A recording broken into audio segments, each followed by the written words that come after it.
नमस्कार, बहुत स्वागत है आपका। आप देख रहे हैं ग्रैंड धर्मा सन्मार्ग।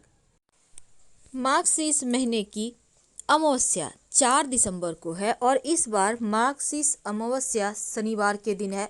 तो शनिवार के दिन पड़ने से अमावस्या तिथि को शनिचरी अमावस्या कहते हैं और इस दिन पूजा पाठ, स्नान, दान, जप, तप का महत्व खास है। शनिदेव प्रसन्न होते हैं। तो सनातन धर्म में अमावस्या तिथि का विशेष महत्व है और हर महीने की कृष्ण पक्ष का अंतिम दिन को अमावस्या कहते हैं। तो मार्गशीर्ष के महीने में जो अमावस्या 4 दिसंबर को है इस दिन सूर्य ग्रहण भी लग रहा है। तो शनिचरी अमावस्या पर सूर्य ग्रहण लगने से चूँकि सूर्य ग्रहण का जो समय रहेगा वो सुबह 10:59 से शुरू होगा और दोपहर 3:07 तक रहेगा। तो भारत के किसी जगह पर भी सूर्य ग्रहण दिखाई नहीं देगा, इसलिए यहाँ सूतक भी लागू नहीं होगा, क्योंकि सूर्य ग्रहण का सूतक 12 घंटे पहले ही लागू हो जाता है। और सनातन धर्म में ग्रहण के समय कोई शुभ और मांगलिक कार्यक्रम नहीं किए जाते हैं। क्योंकि सूर्य ग्रहण यहाँ पर दिखाई नहीं देगा, लेकिन फिर भी कुछ नियमों का पालन आपको करना चाहिए। तो सूर्य ग्रहण के समय आप जितना ज़्यादा हो मंत्र जप करें। लेकिन शनिचरी अमावस्या है तो इस दिन पवित्र नदी सरोवर में नहाने का विधान है। पितृदेवों के निमित्त उनको तर्पण करने का विधान है। तो जब आप नहाइएगा तो नहाकर पितृदेवों के निमित्त यूं ही आप जल नदी में ही दे सकते हैं। आप अपने घर में नहाते हैं बाथरूम में, तब आप जल के लोटे में 1 लोटा जल ले लें, उसमें 1 चुटकी काला तिल डालकर भगवान सूर्य को ही अर्पित कर दें, तो वो आपके पितृदेवों को तृप्त करेगा। तो ये तो सिंपल सा प्रयोग है जो शनिचरी अमावस्या के दिन हर किसी को करना चाहिए। इस दिन आप किसी निर्धन व्यक्ति को काले रंग की वस्तुओं का दान करें, जैसे काला जूता, काला छाता, काले कपड़े, कंबल या काली उड़द, काला तल। तो क्या होता है ना, आपके जीवन से मुश्किलें समाप्त होती है और शनि दोषों से राहत मिलती है। तो ये तो सिंपल सा प्रयोग है। लेकिन अब इस दिन भगवान सूर्य को जब जल अर्पित कीजिएगा तो वो सीधे आपके पितृदेवों को संतुष्ट करेगा। पर इस दिन अगर आप भगवान शिव को जल अर्पित करते हैं तो पितृदेव संतुष्ट हो जाते हैं। तो शिवलिंग पर जाकर 1 लोटा जल अर्पित कर दें, जल में कुसा घास डालकर। इससे पितृदेव संतुष्ट हो जाएंगे, आपको और कुछ करने की ही आवश्यकता नहीं है। अगर लोटा में फंसा रह गया कुसा घास नहीं निकला जल के साथ, तो हाथ से निकालकर शिवलिंग पर रख दें। हर तरह के पितृदोषों से मुक्ति पाने के लिए ये रामबाण उपाय है और ये प्रयोग आप कर लेते हैं तो पितृदेव प्रसन्न हो जाते हैं। तो आप पितृदेवों को संतुष्ट करने के लिए पीपल के पेड़ की जड़ में भी जल अर्पित कर सकते हैं। और जब आप पीपल के पेड़ में जल अर्पित करेंगे तो 1 लोटा जल घर से ही भर के ले जाना है। जल में 1 चुटकी काला तिल, 2-4 बूंद दूध, ज़्यादा आपको दूध नहीं लेना है, थोड़ा सा। अगर आपको मन है कि दान करें तो आप पूरा पैकेट किसी को दान दे दीजिए। तो आप उसमें थोड़ा सा दूध लीजिए और थोड़ी सी मीठी वस्तु और लेकर जाइए और पीपल की जड़ में प्रेम से अर्पित कर दें। नमः शिवाय का या फिर ओम नमो भगवते वासुदेवाय का खूब जप करें। इस दिन घर में, पूरे घर में, क्योंकि इस दिन सूर्य ग्रहण भी लगेगा, तो आप सूर्य ग्रहण के पहले ही 1 बर्तन में पानी ले लें, उसमें 1 चुटकी हल्दी डाल दें। अब इस पानी से पूरे घर में छिड़काव करें, तो इससे नकारात्मक ऊर्जाएं शांत होगी। क्योंकि अमावस्या के दिन नकारात्मक ऊर्जा चरम पर होती है, इसलिए प्रयोग करना आवश्यक है। और जब ग्रहण समाप्त हो जाए, भले ही भारत में ना दिखे, लेकिन इसमें खाना बनाना और खाना मत कीजिएगा। और ये समय ऐसा समय है जब आपको ग्रहण समाप्त होने के बाद नहाना जरूर चाहिए। नहीं नहाएंगे तो फिर दिक्कत होगी, नहा लें, कोई दिक्कत नहीं है। और पूरे घर की सफाई, गंगा जल वगैरह आप छिड़काव करें या सफाई करवा लें तो उत्तम रहेगा, निगेटिविटी समाप्त होगी। तो जीवन की मुश्किलों से बाहर निकलने के लिए सिंपल सा प्रयोग है, पर करिएगा जरूर। इस दिन कुछ प्रयोग ऐसे किए जाते हैं जो आपके शनि दोषों से भी राहत दिलाता है और जीवन की मुश्किलों से आपको बाहर निकालता है।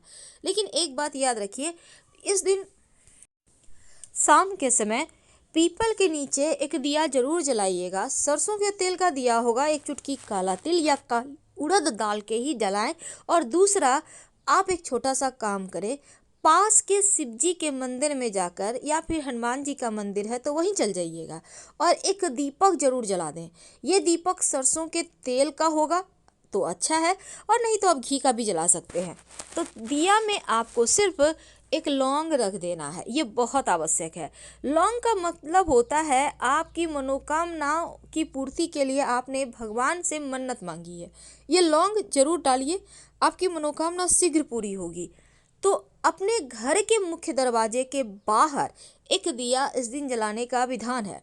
शनिचरी अमावस्या है, तो शनिदेव के दोषों से मुक्ति पाने के लिए, उनके तमाम जो ग्रहों की पीड़ाएं हैं उनसे बाहर निकलने के लिए आप चाहें तो, जैसे आपकी 7.5 या ढैया चल रही है, कुंडली में कोई दोष है, बिगड़ा हुआ है शनि, तो आप शनिचरी अमावस्या का फायदा उठाइए और एक स्टील की कटोरी में थोड़ा सा सरसों तेल लेकर शनिदेव के शिला पर अर्पित कर दें।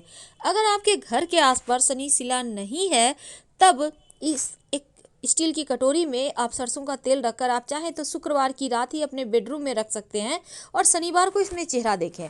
अगर आप शुक्रवार की रात नहीं कर पाए किसी कारणवश, तो शनिवार के दिन स्टील की कटोरी में सरसों का तेल ले लें, छोटा सा कटोरी लीजिए, आपकी मर्जी है बड़ा भी ले सकते हैं, और उसमें आप आधा कटोरी तेल ले लें और उसमें अपनी छाया देखें, यानी कि फेस को देखें और फिर इसको दान कर दें।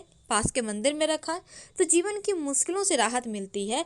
और यहाँ तक कि 7.5 ढैया के कारण जो जीवन में परेशानियाँ हैं, स्वास्थ्य की, आर्थिक परेशानियाँ, रिश्तों की परेशानियाँ, माता के पिता के स्वास्थ्य में कष्ट है, वो सभी मुश्किलों से आप बाहर निकल आते हैं। तो इस दिन एक छोटा सा प्रयोग लौंग का किया जाता है। वैसे तो लौंग, चूँकि अमावस्या तिथि है, शनिचरी अमावस्या है, सूर्य ग्रहण लग रहा है, पूजा पाठ तो आप करेंगे नहीं, करेंगे सुबह करेंगे 11 बजे के पहले, क्योंकि 10:59 से ग्रहण लगेगा और शाम 3:07 तक। तो जब आप पूजा पाठ कीजिएगा तो दिया में लौंग तो आपको डालना ही है, लेकिन ग्रहण के वक्त ना खाइएगा ना पूजा कीजिएगा, मंत्र जप कर सकते हैं। शाम के वक्त जब आप पूरे घर में दिया बाती कीजिएगा तो आप दीपक में या तो एक चुटकी पीली सरसों डालिएगा या फिर एक लौंग डालिएगा। लेकिन अगर आप दोनों में से कोई एक चीज़ डालें, आप सरसों भी डाल सकते हैं। नकारात्मक ऊर्जाएं जो ग्रहण के दुष्प्रभाव के कारण जो वातावरण में एक्टिव है वो शांत हो जाएगी। शाम के वक्त रोटी काले कुत्ते को जरूर दें, कुत्ता ना हो तो गाय को खिला दें, पर खिलाइएगा जरूर। शनिचरी अमावस्या है, इस दिन का आपको प्रयोग जरूर करना है, भूलिएगा मत। एक रोटी ले लें, अब रोटी पहला हो पिछला हो कोई दिक्कत नहीं है, कोई भी ले लें, पिछला हो तो ज़्यादा अच्छा। इस रोटी में एक बूंद सरसों का तेल लगाएं और उसमें थोड़ा सा एक चुटकी काला तिल रख दें। अपने ऊपर से 3 बार उल्टे हाथ में लेके उल्टा वार कर कुत्ते को दे दें खाने। आपका जो भी शनि की पीड़ाएं हैं उनसे आप बाहर निकल आएंगे। लेकिन याद रखिए तेल ज़्यादा नहीं लगाना, एक बूंद हल्का सा आगे पीछे लगा दें, टच कर दें सिर्फ, क्योंकि जो एनिमल है उनको तेल नहीं खिलाया जाता। सिर्फ आपको अपने दोस्त को उतारना है, सिर्फ जीवन की मुश्किलों से आपको बाहर निकलना है।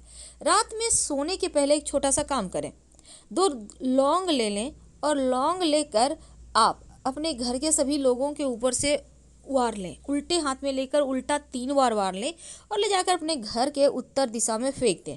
जीवन की मुश्किलों से, धन की परेशानियों से राहत मिलेगी। अगर आपको लगे कि आपके घर में हमेशा डर सा लगता है तो फिर आप एक छोटा सा काम कीजिएगा, अपने घर के सबसे अंधेरे कोने में एक सरसों के तेल के दिया जलाकर उसमें 2-4 दाने काली मिर्च डालकर जला दें तो नकारात्मक ऊर्जाएं शांत हो जाएगी, मुश्किलें कम हो जाएगी। कभी कभी राहु भी परेशान करता है, अगर शत्रु विरोधी ज़्यादा परेशान करे तो इस अमावस्या के दिन एक छोटा सा काम कीजिए। आप 40 दाने चावल, 38 दाने काली उड़द साबुत ले लें, एक नींबू ले लें और पास में घर से बाहर निकल कर कहीं मिट्टी में गड्ढा करें। चावल और उड़द उसमें गड्ढा में डाल दें मिट्टी में, नींबू काट के उसमें निचोड़ दें और बचा हुआ नींबू भी उसी में डालकर मिट्टी कवर कर दें। शत्रु का नाम लेते रहें, आपके शत्रु विरोधी शांत हो जाएंगे, आपको कभी मुश्किल में नहीं डालेंगे, आपको परेशान नहीं करेंगे। ये प्रयोग अगर खास दिनों में किया जाए, लगातार 3 दिन करना है, तो इस अमावस्या तिथि को ये प्रयोग कर लें, फिर आगे 2 दिन और कर लीजिएगा, शनिवार आपकी मुश्किलें समाप्त होगी, या अमावस्या कर लीजिएगा। तो इस तरह से ये प्रयोग करने से शत्रु विरोधी भी शांत रहते हैं और हर परेशानियों से आप बाहर निकल आते हैं सुरक्षित। हम आपसे विदा लेते हैं। हर हर महादेव। धन्यवाद।